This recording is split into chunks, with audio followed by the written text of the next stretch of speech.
ሰላም ንዓኹም ይኹን ክቡራት ተኸታተልቲ ሲኔማ ሰመረ ኣብ ንኡስ መደብና እንታይ ትመኽሩኒ ብእተውሕዝዎ ዘለኹም ደብዳቤታት እናመስገንና ንኹሉ ብምሉእ ተገዳስነት ክነቕርቦ ብኣኽብሮት ክንሕብረኩም ንፈቱ ብተወሳኺ እቲ ንመደባትና ሃናፅ ዝኾነ ርእይትኹም ንትሕዝቶና ድርዒ ስለ ዝኾኖ ወትሩ ተሳትፎኹም ከይፍለየና ንላቦ ንሎሚ እምበኣር ናይ ሓንቲ ሓፍትና ዝመፀና ደብዳቤ ኢና ክነቕርበልኩም ሰናይ ፃንሖት ሻሎም ከመይ ትኾኑ ኣዳለውቲ ሲኔማ ሰመረ በዚ ተዳልዎ ዘለኹም ዝተፈላለዩ መሃርትን ኣዘናጋዕትን መደባት ኣዝየ እናመስገንኩ ክትቅፅልዋ ጆኹም ዝብለኩም ቀጢለ ኣነ ሓንቲ ካብቶም ካብ ነዊሕ ንመደባትኩም ዝከታተል ዘለኹ እየ ናይ ብርዕ ስመይ ሮዛ እዩ ኣብዚ እዋን 22 ዓመት ረጊፀ ኣለኹ እዚ ወሪድኒ ዘሎ ፀገም ምናልባት ከማይ ብዙሓት ሰባት እውን ብፀገም ይሰቃዩ ይህልው ካብ ዝብል ግምት እየ ክዛረበሉ መሪፀ ዘለኹ እቲ ፀገመይ እምበኣር ሕንብርተይ ከም ናይ ተራ ሰብ ኣይኮነን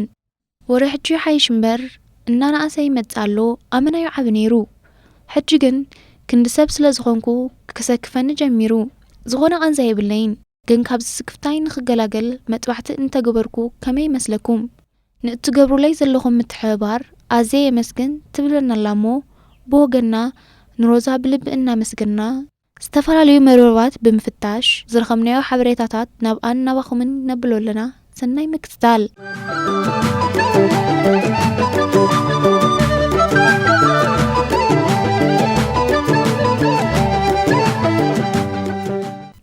ሕንብርቲ ተረፍ ወይ ኣሰር ናይ ዕትብቲ ምዃኑ ዘይፈልጥ ሰብ የለን እንተበልና ዝጋነን ኣይኮነን ዕትብቲ ክንብል እንከለና እምበኣር ኣብ ውሽጢ ማህፀን ካብ ኣደ ናብ ዕሸል ከም መሰጋገሪ መግብን ኦክስጅንን ዘገልግል ኣገዳሲ መትረብ ተፈጥሮ እዩ እዋኑ ኣኺሉ እቲ ዕሸል ምስ ተወልደ ግን ስለዘየድሊ ትቑረፅ ሕንብርትና እምበኣር ኩሉ ሰብ ክውለድ እንከሎ ኣብ ውሽጢ ሓደ ደቂቕ ዝቕበሎ በሰላ ወይ ምስክር ዕትብቲ እዩ ብመሰረት ዓውዲ ኣናቶሚ ሕንብርቲ ብሓፈሻ ኢኒ ወይ ኣውቲ ዝተባሂሉ ይፅዋዕ እኳ እንተኾነ 6 ዓይነት ቅርፂ ሕንብርቲ ከም ዘለዩ ግን ዝፍለጥ ንሳቶም ከዓ ቀዳማይ protruding ወይ ከዓ out navel እዚ ዓይነት ሕንብርቲ ንደገ ዝወፀ ኮይኑ ኣብ እዋን ሕርሲ ዕትብቲ ምስ ተቆርፀ ድሕሪ ቁሩብ ግዜያት ንቐይፁ ምስ ተደርበየ እቲ ኣሰር ክንድና ውሽጢ ኣብ ደገ ምስ ተርፍ ዘጋጥም ብመሰረት መፅናዕትታት ጥዕና 10 ሚእታዊት ካብ ህዝቢ ዓለምና ሕንብርቶም ናብ ደገ ዝወፀ እዩ እዚ ዓይነት ሕንብርቲ ኣብ ገለ ሰባት ስክፍታ ስለ ዝፈጥር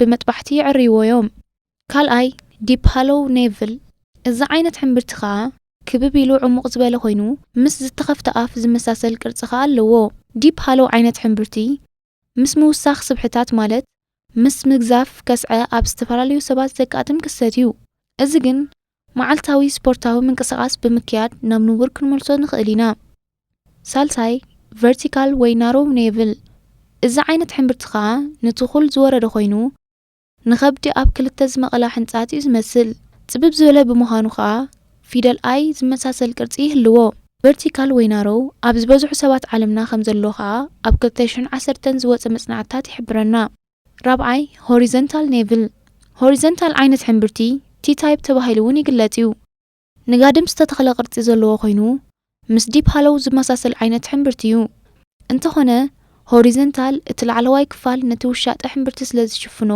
ቲ ቅርፂ እዩ ዝፈጥር በዚ ከዓ ሆሪዘንታል ወይ ቲ-ታይፕ ይበሃል ሓምሻይ ራውንድ ኔቭል ራውንድ ዓይነት ሕንብርቲ ንእሽተይ ንደገ ዝወፀ ኮይኑ ምስ ኣውቲ ብዙሕ ዘመሳሰል ኣለዎ ዙሩይ ዓይነት ቅርፂ ከዓ ሒዙ ይርከብ ሻድሻይ ላይት ባልብ ኔቭል ናይ መወዳእታ ዓይነት ሕንብርቲ ላይት ባልብ ዝበሃል እዩ ኦቫል ዓይነት ቅርፂ ከዓ ኣለዎ በቲ ዝውንኖ ቅርፂ ከዓ ላይት ባልብ ወይ ላምፓዲና ተባሂሉ ይስመ እዞም ኩሎም ዝተቐስናዮም ዓይነት ሕንብርቲ ኣብ ኩሎም ሰባት ናይ ዛምድሪ ዘለዎ እዮም ኩሎም ከዓ ሓደ ካብቲ ሓደ ዘየበላለፅ ናይ ገዛእ ርእሶም ፅባቐ ይውንኑ ገለ ሰባት ሕንብርቲ ብሰንኪ ጉጉያት ተኣላለያ ሓኻይም ኣብ እዋን ሕርሲዩ ሕማቕ ቅርፂ ዝሕዝ ዝብሉ ኣለዉ እዚ ግን ብመፅናዕቲ ዘይተፈልጠ ሓሶት እዩ ምክንያቱ ሕንብርቲ ውስን ቅርፂ ከም ዘይብሉ ኣብ ደቂ ኣንስትዮ ኣብ እዋን ጥንሲ ምስ ዕቤት ከብዲ ቅርፂ ሕንብርተን ዘርእዮ ለውጥታት ምስክር እዩ እዚ ከዓ ቅርፂ ሕንብርቲ ግዜያዊ ከም ዝኾነ እዩ ዝፍለጥ ብኻልእ ሸነኽ ኣብ ሕንብርቲ ምስቋር ከም ፅባቐ ካብ ዝቁፀር ዓመታት እዩ ሓሊፉ ዘሎ ኮይኑ ግን ኣብ ሕንብርቲ ምስቋር ዘይተኣደነ ጥዕናዊ ፀገም ከም ዘለዎ እዩ ዝሕበር ብተወሳኺ የዕበይን ኣስ ሕንብርቲ መዓልታዊ ብጥሬት ክትሓዝዩ ዝግባእ ምክንያቱ ሕንብርቲ ዕሙቕ ዝበለ ብምዃኑ ባክተርያታት ክፋረዩ ምቹእ ቦታ ስለ ዝኸውን ናብ ሕማማት ከየቃልዕና ወትሩ ብጥሬት ክንሕዞ ከም ዘለናዮም ሓኻይም ዝሕብሩና። ዝበዝሕ እዋን ቅርጺ ሕንብርቲ ምስ ዕቤት ወዲ ሰብ ናይ ምልውዋጥ ባህሪ የርእዩ። እዚ ግን ኣብ ጥዕና ዝኾነ ኣሉታዊ ሳዕቤናት ኣየምጽእን እዩ። ክብርቲ ሓፍትና ሮዛ ከምቲ ኣብ ላዕሊ ዝጠቐስናዮ ሕንብርቲ ኣዝዩ ገዚፉ ወይ እውን ንደገ ወፂኡ ኣብ ጥዕና ዘምጽኡ ኣሉታዊ ሳዕቤናት ዝኾነ የለን። ምስ ግዜ ከዓ ናብ ንቡር ስለ ዝምለስ ወላ ሓንቲ ዘሰክፍ ከም ዘይብልኪ ካብ ዝረኸብናዮ ምንጭታት ክንሕብረክ ንፈቱ። ከምቲ ባዕልኺ ዝበልክዮ ከዓ ይንእስ ስለ ዘሎ ኩሉ ስክፍታኺ ቅንጥጥዮ። ናይ ኩሉ ሰብ ሕንብርቲ ዓይነቱን ቁርጹን ብዘይገድስ ፀጽባቕዮ ኣለዎ። ብዓቢኡ ከዓ ብምርጫና ንምፅኦ ስለ ዘይኮነ ምስ ሕማዕ ዕድሎት ክትፅብፅብዮ የብልክን። ብተወሳኺ ሕንብርቲ ንፅባቐ ዝኾነ ሰብ ዘድምቕ ወይ ዝድውን ኣእምሮ ኣይኮነን። ምክንያቱ ዓለም ለኻዊ ሓቂ እንተደኣ ሃልዩ ፅባቐ ሰባት ኣብ ውሻጠ ደኣ እምበር ናይ ደገ ትርኢት ኮይኑ ኣይፈልጥን። ከም ኩሉ ሰብ ከዓ ናይ ገዛእ ርእስኺ ፅባቐ ስለ ዘለኪ ወላ ሓንቲ ዘሰክፍ የብልክን። ክብርቲ ሓፍትና ሮዛ ምናልባት ኣነስ ፀገም የምፅኣለዩ ኣይፈተኽዎን ከኣለዩ ደልየ ትብልን እንተደኣ ኾንክ ግን ኣዝዩ ውሑስ ዝኾነ መጥባሕቲ ኣካይድኪ ዝኾነ ዓይነት ቅርጺ ክትልውጥዮ ትኽእል ኢኺ። ቅድሚኡ ግን መጥባሕቲ ዝኾነ ኣሉታዊ ሳዕቤን ከይህልዎ ምስ ናይ ቀረባ ሓኪምኪ ብምዝርራብ ምሉእ ሓበሬታን መስርሕ መጥባሕትን ፈሊጥኪ ክትውስኒ ኢና ንላበወኪ። ክብርቲ ሓፍትና ሮዛ ሕቶኹ ተመሊስልኪ ክኸውን ብዙሕ ተስፋ እዩ ዘለና። ኣብ ቀጻሊ ከዓ ዕዙዝ ተሳትፎኺ ኣይፈለየና። ሙሉእ ዓወት ከዓ ንምንየልኪ። ክቡራት ተኸታተልትና ኣብ ናይ ቻይና ስነ-ጽዋቕ ኦንፊሎማሲ ዝበሃል ክልተ ሓሳብ ኣሎ። እዚ ክልተ ሓሳብ ከዓ እቶም ኣብ ላዕሊ ዝጠቐስናዮም ዓይነታት ቅርጺ ሕንብርቲ ንጠባይናን ንጸንሓሉን ዕድመ ይውክሉ እዮም ዝብል እዩ። ንኹሎም እስከ በብሓደ ንረኣዮም እሞ ምስ ዘለኩም ዓይነት ቅርጺ ኣረኣይኹም ከዓ ጠባይኩም ገሊጽኩም ዶ ኣይገለጸኩምን? ብኮመንት ሓብሩና። ፕሮትሩዲንግ ወይ ከዓ ኣውቲ ኔቭል ፕሮትሩዲንግ ወይ ከዓ ኣውቲ ኔቭል ዓይነት ቅርጺ ሕንብርቲ ዝውንኑ ሰባት ሓያላት፣ ኣድሃ፣ ትስፍዋት፣ ነቓጻት ካብ ዝደለይዎ ድሑር ዘይብሉ ሰባት እዮም ዝበሃሉ። ማእከላይ ግምጋም ዕምሪ ከዓ 72 ዓመት እዩ። ሓቂ ዶ ይኸውን? መልሲ ናባኹም። ዲፕ ወይ ራውንድ ኔቭል ዓይነት ቅርጺ ዘለዎም ሰባት ከዓ ምቕሉላት፣ ወነንቲ ዓቢ ልብን ሓፋራትን እዮም።